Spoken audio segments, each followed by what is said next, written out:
Rais Masoud Pezeshkian wa Jamhuri ya Kiislamu ya Iran amesema wa Iran watalinda kila eneo katika ardhi yao.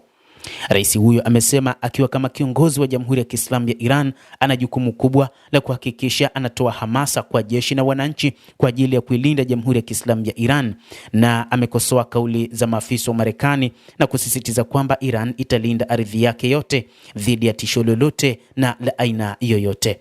Akijibu matamshi ya rais wa Marekani kando ya hitma ya kumbukumbu ya kiongozi wa serikali ya mapinduzi ya Kiislamu ya Iran huko Tehran, Rais Masoud Pezeshkian ameyataja matamshi ya Donald Trump kuwa ni utovu wa adabu, na akasema kwamba matamshi kama hayo yanalandana na wazungumzaji wake na hayastahili majibu kutoka Iran.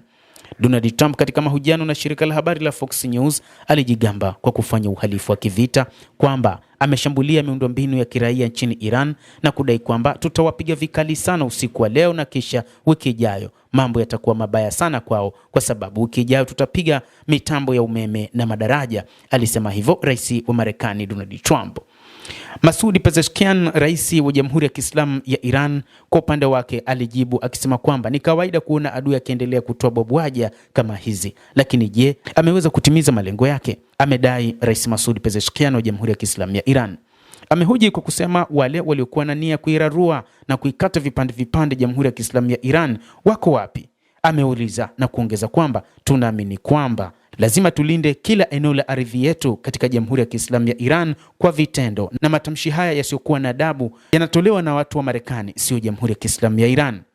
Akisisitiza kwamba katika hali ya sasa kuna ulazima wa kudumisha umoja na mshikamano wa ndani katika Jamhuri ya Kiislamu ya Iran. Rais Masoud Pezeshkian amesema mwenendo au kitendo chochote kinachoibua mgawanyiko katika jamii kitapunguza nguvu zetu. Amesema rais huyo wa Iran, Rais Masoud Pezeshkian. Rais Masoud Pezeshkian anatajwa moja kati ya viongozi ambao wamekuwa wakisisitiza mshikamano katika Jamhuri hiyo ya Kiislamu ya Iran, lakini pia amekuwa akichochea zaidi mshikamano na ushirikiano katika nchi hiyo.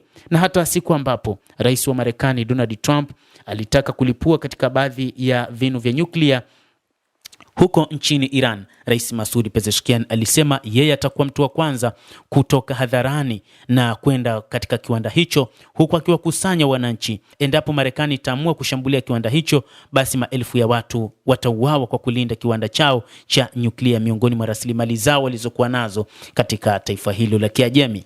Endelea kutufuatilia, lakini ni kusihi usisahau kulike, usisahau kucomment, kadhalika usisahau kusubscribe channel yetu hii ili upate habari hizi kwa mapana kupitia The World News.